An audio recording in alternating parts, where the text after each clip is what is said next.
Bueno, hola a todos, vamos a continuar con lo de las clases en lo que nos quedamos.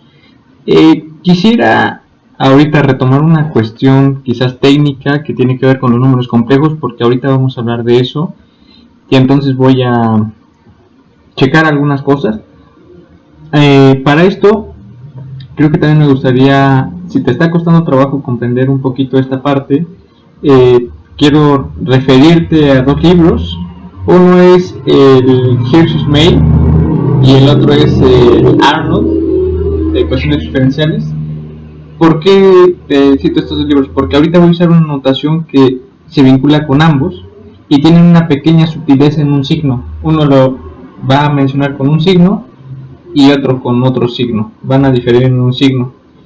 Entonces, yo voy a usar la convención de Arnold porque me es más cómoda, o la aprendí así, es como viene de mi inglés, entonces sí podríamos decir que lo voy a considerar. Por cierto, estos libros están en un formato que se llama TJBU, entonces es posible que quizás tu lector de Adobe no lo pueda abrir. Entonces yo te recomiendo que si usas Windows, busques algún lector de este tipo de archivos. Yo utilizo lo puedes descargar, es gratis y funciona bastante bien. Y por ejemplo, concretamente hablando, el libro del Arnold se ve así, y este es el entorno que tiene este visualizador, ¿ok? Pongo precisamente esta parte porque estaba checando lo de los signos que te quiero mencionar y me encontré esta parte justamente de los álgebras de Lie que te pido en uno de los ejercicios de la tarea. Aquí lo hago en general, yo te lo estoy pidiendo que lo demuestres para las matrices de Pauli. Por ahí me han preguntado diversas personas sobre la propiedad que tiene que tener este conmutador de Lie, concretamente. ¿Por qué? Hablas de linearidad y quizás no ha quedado claro qué es linearidad. El que hablas de linearidad significa que vas a hablar de abrir sumas con el conmutador y que sacas escalares, ¿no? En pocas palabras, esto puede resumir ese hecho.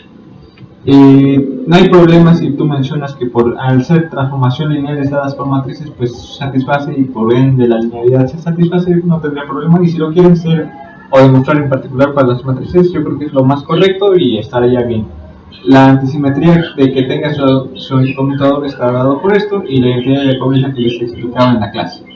Entonces, bueno, aquí creo que lo usan para el conmutador de los paréntesis de Poisson, pero bueno, eso es en general para cualquier tipo de álgebra, ¿okay? Aquí están diciendo que claro, sí tienes los paréntesis de Poisson o conmutador dado por esa forma, pero lo que yo te digo es en general, o sea, estas propiedades son generales, ¿ok? Insisto, esto está aquí en el lado. Yo estoy buscando otra cosa del curso, voy a ver si lo encuentro rápido porque ok, déjame ver. Ok, aquí está. Mira, si quieres estudiar concretamente lo del tema, está en el capítulo 3, parece ser que en la página 95. Entonces es importante los sistemas lineales porque después hablan de lo que se llama el espacio tangente. Y cuando lleves cursos de topología diferencial, el espacio tangente es muy importante porque básicamente es una forma en la que aproximas variedades pegándoles cachos de Rn. Pues claro, depende de qué dimensión viva tu topología, pero linearizar ese tipo de topologías es muy útil, y cuando linearizas cosas, a eso que linearizaste se le llama espacio tangente. Entonces, los problemas que estamos hablando con tal cual es esto, literal. Este problema lo puedes encontrar aquí en el lado, y después hablaremos de esto del operador exponencial, y creo que no me interesa checar algo que está más adelante. Ok, déjame ver si lo encuentro rápido.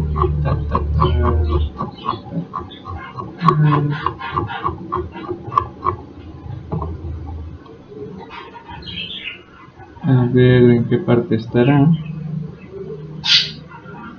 Aquí está, mira. Aquí está comenzando con los eigenvalores reales. Nada más que Arnold empieza para Rn. nosotros estamos haciendo el caso para n igual a 2, entonces lo puedes estudiar aquí muy bien, no hay ningún problema. Yo quiero buscar la parte concreta para valores complejos. Mira, aquí están los diagramas básicos que hemos estado hasta ahorita pintando, y aquí está la complicación y la descomplicación que alguna vez también te mencioné en la clase. Nosotros vamos a ahorrarnos ese paso analizando una propiedad de un isomorfismo que me interesa ahorita. En esta clase justamente te voy a demostrar. ¿Y dónde carajos está eso que estoy diciendo? Este es el tipo de espacios bases a los que vamos a llegar. Ándale, esta es la matriz que vamos a estar trabajando, es alfa menos omega, omega alfa. Entonces, si me permites escribir, voy a tomar esta cosa. Vamos a abordar este problema en general cuando tú tengas una forma canónica de este estilo, de la forma alfa. Yo voy a llamarle menos beta, beta alfa. Esta es la que vamos a abordar, va a ser muy importante en este esquema. Entonces, por eso es que quiero platicar de esto, porque voy a vincular esta matriz con alfa más i beta. Y literalmente esto está en el campo de los complejos y esto está en el campo de las matrices de 2×2. Entonces, esto me va a permitir ahorrarme un camino muy largo que hace Arnold para resolver este problema y hablar de este caso. ¿Ok? Eso es lo que vamos a hacer ahorita en esta clase. Insisto, esto lo puedes ver en el Arnold. En el Hirsch's Mail vamos a tener un pequeño detalle. En Hirsch's Mail la matriz que consideran es esta. Y ese pequeño cambio de signo puede meter un problema importante al momento de dibujar las cosas, porque como vamos a dibujar espacios fase, el término beta va a tener que ver literalmente como con ángulos de rotación, y entonces si rotas en un sentido o en el otro, eso sí va a ser muy importante al momento de dibujar. Por eso es importante checarlo con cuidado, y nosotros vamos a usar esta notación, la de Arnold. ¿Ok? Ay, demonios, perdón. Vamos a utilizar esta notación, la de Arnold. Esto es muy importante para nosotros. Y del otro lado va a estar la de Hirsch's Mail. También es buena, pero por el momento vamos a utilizar la convención de Arnold. ¿Ok? Bueno. Ya dicho esto y mencionándote que está por ahí este software para descargar, para poder abrir archivos de JView, creo que eso es todo. Ya puedo continuar con mi clase. Por cierto, insisto, todos estos libros están ahí en tu carpeta de Dropbox, tienes acceso libre a ellos y pues úsalos. Bueno, ahora sí vamos a continuar. Déjame borro esto, ok. Muy bien. Entonces, te decía, vamos a hablar de una relación de isomorfismo.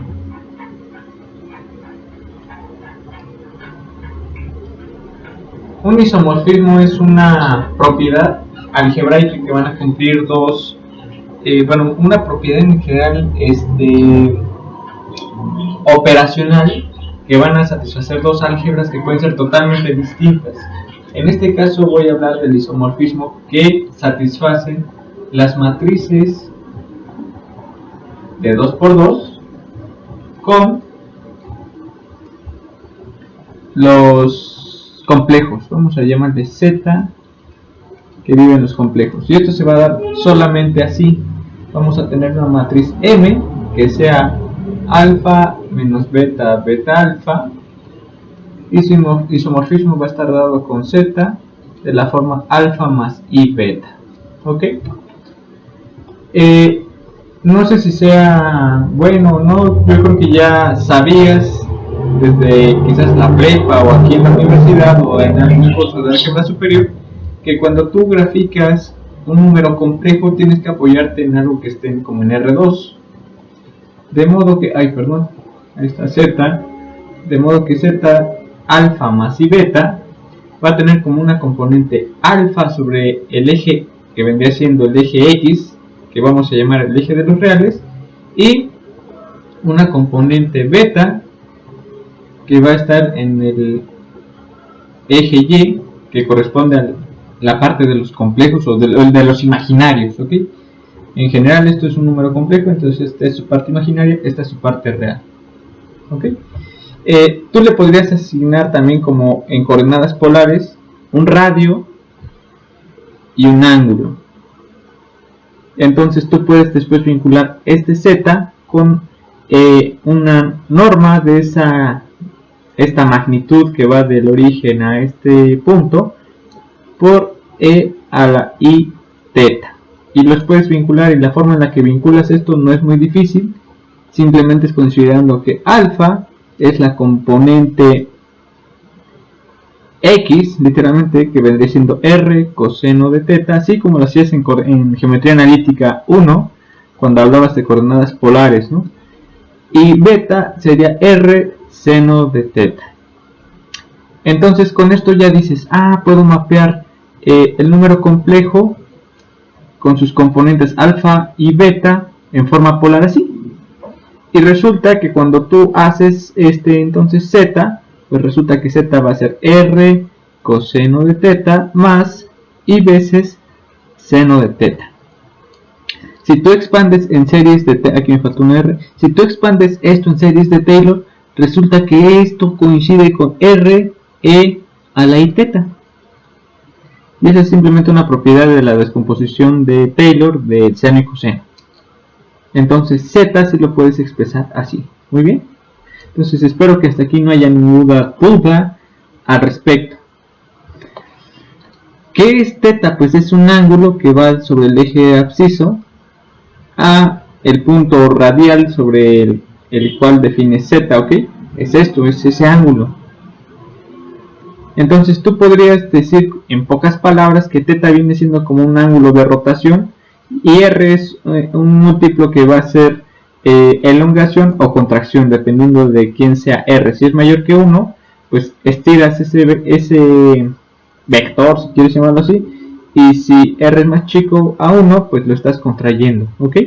Entonces es como una noción geométrica que nos permite hablar de los reales, de los complejos, perdón.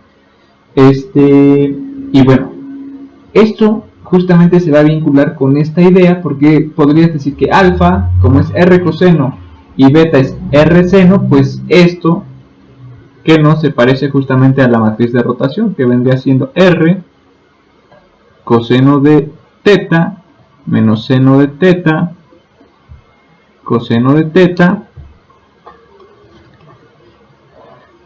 perdón, aquí no es coseno, acá es seno,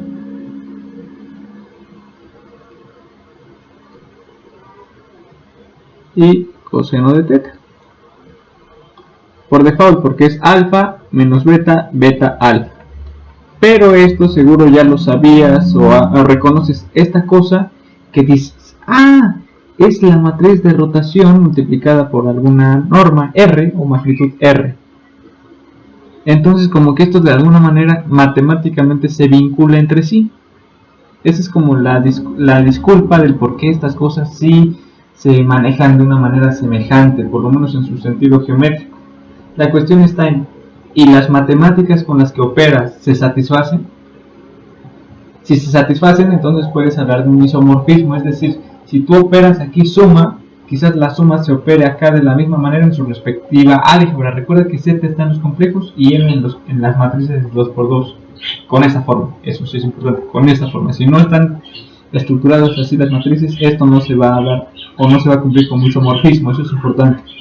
Entonces la cuestión es, si esto se satisface, tenemos isomorfismo, tenemos propiedades de suma, de producto, no sé, y otras cosas que se puedan heredar con el isomorfismo, y pues ahorita lo que te voy a demostrar justamente es eso. Entonces vamos a ver la propiedad de suma. Para las matrices, ¿qué vas a tener? Si tú tienes m más n matrices, con esta forma, pues tú tienes alfa menos beta, beta alfa, llamemos que esto sea m, más una matriz n, llamémosla alfa, beta, gamma, menos delta, delta, gamma. esta matriz vive en el espacio que yo definí como estas matrices que satisfacen este isomorfismo con Z más W. Vamos a ver si eso se satisface o no. Por un lado, decimos la suma en las matrices tiene esta estructura. Ya sabes que la suma de matrices se hace miembro a miembro, entonces esto queda alfa más gamma menos beta más delta, beta más delta y alfa más gamma. Y esa es la matriz resultante, ¿ok? Esto es M más L. Si tú hacías, por otro lado, la suma de los complejos, tienes alfa más I beta, que sería la parte isomorfa AM, más W, y pensemos que W es gamma más I delta por construcción, para que Z sea isomorfa con M y N sea isomorfa con W. Entonces, si preservo esto, la cuestión es, la suma se preserva en el isomorfismo y chequemos. Sabes que la suma de complejos se abre como tal, linealmente, entonces esto te queda alfa más gamma, más, y veces, aquí tú puedes factorizar así, beta más delta. ¡Pum! Pues sí, se satisface el isomorfismo porque el número que te da de la suma se corresponde en forma isomorfa con la de la suma de las matrices. Date cuenta que este elemento tendría que ser el de la primera entrada, aquí y acá, y este elemento con este y este con signo negativo por construcción. Entonces vemos que la suma sí preserva isomorfismo, sí se preservan sus álgebras en sus respectivas formas de operar la suma. Vamos a ver qué pasa con el producto. El producto que tenemos de las matrices, pues es el caratazo, ¿verdad? Entonces vamos a hablar del producto. ¿Qué pasa si hago M por N? ¿Eso se vincula con Z por W? ¿Sí o no? Hay que demostrarlo. Entonces, si yo tengo alfa menos beta, beta alfa, y la multiplico por, ¿qué? Ahí se me olvidó que dice, alfa, beta, gamma, menos delta, delta, gamma. El producto de esto es alfa, gamma, menos beta, delta. Después haces el caratazo con esto y te queda beta, gamma, más alfa, delta. Por último te queda menos delta alfa o alfa delta, menos, puedo factorizar el menos de una vez, ponerle aquí más, gamma beta o beta gamma, y este por este te queda beta delta. Estoy equivocado, ¿no? Entonces aquí te queda este por este por este. No, sí, es beta delta menos. No, este es menos beta delta más alfa gamma. Ok, eso sale del producto de las matrices. ¿Qué pasa con los números complejos? Pues los números complejos quedarían alfa más i beta multiplicado por ¿qué era? Delta más i gamma, no es gamma más i delta, ¿no? Aquí me equivoco, lo voy a reestructurar, pum, pum, pum. Aquí es gamma más i delta. Cuando hacemos el producto te queda alfa gamma más i alfa delta más i beta gamma, no es cierto, beta gamma, sí es cierto, aquí es gamma, y después i por i es menos y te queda aquí beta delta. Esto lo puedes unir parte real con parte real, te queda alfa gamma menos beta delta más, y ahora lo que tenga números complejos, y veces alfa delta más beta gamma. Vemos si esto se corresponde en el isomorfismo. ¿Qué tenemos de parte real de esto? Está aquí y también está acá. Para la parte compleja tenemos esto, y sí, tiene la forma real, complejo, complejo, real. Entonces el isomorfismo se preserva. Por cierto, que no sé si lo sabías o no, pero de los números complejos sabes que el producto es conmutativo. Eso implicaría de manera directa que el producto de las matrices que tienen esta forma también conmuta.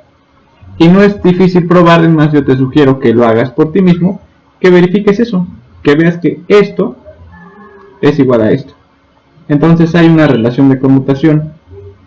Si hablamos del conmutador como tal, como te lo definí en las clases, significa que si tú sacas el conmutador de m y n definidas con esta forma, eso es importante, siempre va a dar 0. Entonces esa es una cosa importante, ¿no? Si tienes estas formas, el producto conmuta de las matrices. ¿Por qué? Porque son isomorfas a los números complejos, y los números complejos conmutan, por supuesto que sí. Entonces ya tenemos dos operaciones matemáticas importantes que se satisfacen en el isomorfismo: la suma, producto. ¿Qué otras cosas importantes son atractivas en las matemáticas? Una podría ser la inversa. Tenemos el producto, la inversa. ¿Qué sería la transpuesta de una matriz si haces un isomorfismo con los complejos? Eso también podría ser interesante. Quizás no tiene sentido hablar de uno entre la matriz, pero de la matriz inversa sí, ¿verdad? Entonces podríamos hablar de ello. En fin, vamos a ver qué hay de esta cuestión con la inversa.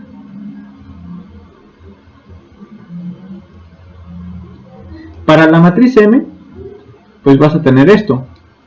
La cuestión está en, esto se vincula con la inversa de Z. Ya decimos que si la matriz es de la forma alfa, si tenemos que M es de la forma alfa menos beta, beta alfa, tienes su inversa. Por ahí te decían que la inversa es 1 entre el determinante de la matriz M multiplicada por estos elementos, creo que intercambiados, y estos cambiados de signo, ¿no? Entonces aquí te queda menos beta, beta. Date cuenta que esta cantidad justamente es m transpuesta, ¿verdad? Entonces te queda 1 sobre el determinante de la matriz M por m transpuesta. ¿Ok? Eso es m inversa.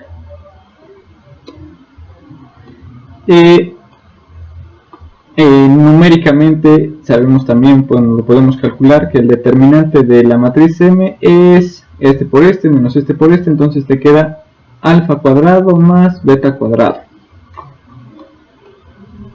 Entonces para las matrices tenemos esto, la inversa. ¿Qué pasa con los complejos? Pues vas a tener 1 entre z, y esto es 1 sobre alfa más i beta. Pero si tú quieres poner esto en forma adecuada, tienes que decir, sí, tengo que multiplicar por su conjugado, que sería alfa menos i beta, para expresar el recíproco de z como un número complejo de la forma gamma más i delta, ¿verdad? Entonces haces la multiplicación y aquí te va a quedar alfa menos i beta sobre alfa por alfa, alfa cuadrado. Cuando hagas el producto de los complejos se van a anular y la parte que va a sobrevivir es alfa, i por i es menos, y este menos da un más, entonces te queda sobre alfa cuadrado más beta cuadrado. Qué interesante, ¿no? Entonces esto lo puedes escribir como 1 sobre alfa cuadrado más beta cuadrado multiplicado por alfa menos i beta. Esto es z a la menos 1. Date cuenta que el isomorfismo cambió el signo aquí, mira. Aquí tendrías un menos, que sale de este menos beta. Este se cambió de signo. Y el determinante de la matriz M aparece como la norma de z. Entonces, de aquí puedes incluso hablar de otras dos propiedades o cosas interesantes. M transpuesta se vincula en isomorfismo con z transpuesto. No es cierto, con z conjugado, perdón. Y el determinante de la matriz M se vinculó con la magnitud de z. Esto sale muy interesante, ¿no? Está muy padre esta parte. Y bueno, aquí estamos viendo que si sacas la inversa respectiva a m, sí se vincula con z inversa. Y además nos da otra información de que z conjugado se vincula con m transpuesta y el determinante de m con la norma de z. Es la norma de z cuadrada, ¿no? Aquí me falta cuadradito. Ahí está. ¿Qué otra cosa interesante? Pues bueno, tenemos creo que con eso suficiente para poder hablar de este isomorfismo en estas operaciones. Y con estas operaciones básicamente puedes definir todo. Puedes definir la potencia, porque si el producto se satisface, pues tú sin ningún problema podrías decir quién es m cuadrada, por ejemplo. Podrías preguntarte eso, ¿no? ¿Quién es m cuadrada? Pues m cuadrada se tendría que vincular con z cuadrada. Y si es así, entonces tú tienes alfa menos beta, beta alfa, y eso lo vincularías de este lado con a más ib por a más ib. Y acá, aquí me faltó escribir alfa menos beta, beta alfa. De este lado desarrollamos, te va a quedar algo así como alfa cuadrado menos beta cuadrado. Después aquí te queda alfa beta más alfa beta, entonces se duplica. Después aquí te queda menos beta cuadrado, ¿no es cierto? Menos, ¿qué? Ah, sí, aquí te queda, no, de hecho acá el 2 alfa beta es aquí, y acá te queda este por este es menos 2 alfa beta, este es el que lleva signo negativo, y aquí te queda alfa cuadrado menos beta cuadrado, ¿no es cierto? Este por este, a ver, es este por este, aquí luego es este por este.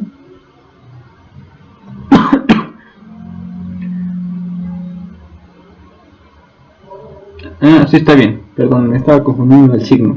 Está bien, entonces esto te queda con m cuadrado. Y de este lado tenemos alfa cuadrado más y alfa beta más y beta alfa menos beta cuadrado. Y aquí me faltó, nos está el alfa, conmuta alfa y beta, entonces te queda alfa cuadrado menos beta cuadrado en partes reales. Y para la parte compleja te queda 2 veces alfa beta. Y otra vez, ¿no? Parte compleja con su signo negativo respectivo, claro. Y parte real. Y eso ya lo sabíamos o lo heredábamos, pues porque el producto se satisfacía. Entonces cualquier operación que degenere o que nazca del producto, pues va a satisfacerse. Entonces puedes exactamente vincular m a la n con z a la n si tú quieres. Y esto por supuesto que se va a relacionar. En fin, entonces ya básicamente dada la suma y el producto ya tienes todo. Entonces cualquier operación algebraica que tú quieras hacer con complejos la puedes hacer tal cual con las matrices y se van a relacionar de manera directa. Entonces con esto demostramos el isomorfismo que existe entre matrices de la forma alfa menos beta, beta alfa, con los complejos de la forma alfa más i beta. insisto, esto va a ser muy importante porque vamos a hablar de eigenvalores complejos. De hecho, quizás no te lo he mencionado porque no quiero spoilearte parte, pero si tú sacas los eigenvalores de esto, de esta matriz M, vamos a hacerlo a mano, justamente vamos a llevarnos una pequeña sorpresa. Vamos a calcular cuáles son los eigenvalores de M. Para calcular los eigenvalores tienes que sacar M menos lambda veces la identidad, determinante de eso igual a 0, y con eso ya lo hiciste, ¿no? Entonces tenemos alfa menos lambda menos beta, alfa menos lambda. A esto hay que sacarle el determinante, o si quieres déjame lo pongo de una vez. Recuerda que la notación de barrita significa el determinante, ¿no? Así que lo pongo así. Entonces tienes que sacar este por este, te queda alfa menos lambda al cuadrado, y este por este menos, que sería más beta cuadrado es igual a 0.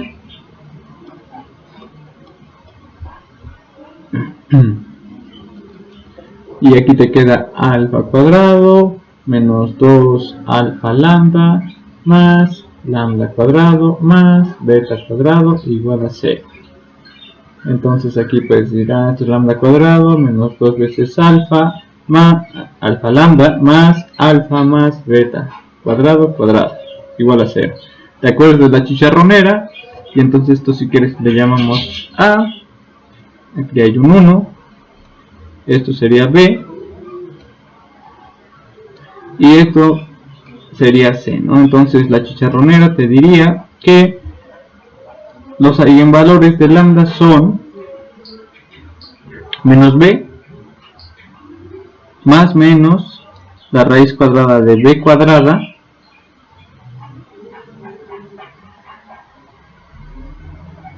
menos 4 veces AC, pero A vale 1 y C vale alfa cuadrada más beta cuadrada sobre 2 veces A, pero en este caso A vale 1, entonces te queda sobre 2.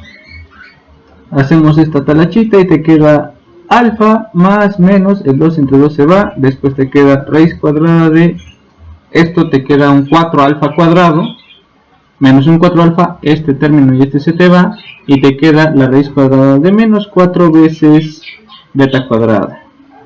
Pero te falta dividir entre 2, entonces te queda aquí un medio, y raíz cuadrada de 4 es 2, entre 2 se va a ir este y este, y la raíz cuadrada de menos beta cuadrada es alfa más menos y beta.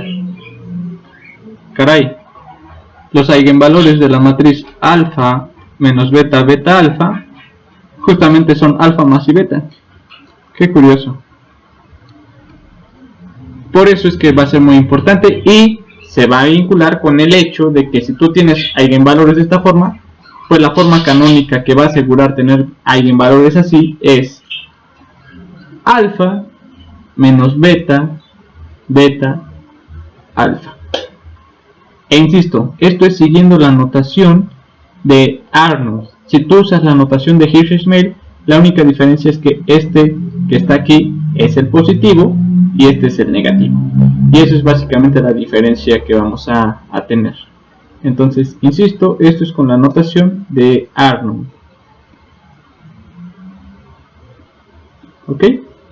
Y bueno, creo que aquí detengo este video porque para el siguiente voy a partir de este isomorfismo para resolver el caso 2. Entonces recordemos que el caso 2 involucra eigenvalores complejos, pues de esta forma. Y bueno, creo que eso es todo. Espero que si tengan alguna duda la comenten en el Classroom, en su video respectivo, y pues aquí les seguimos dando. Cualquier cosa estamos para ustedes. Y pues bueno, creo que eso es todo. Nos vemos. Adiós.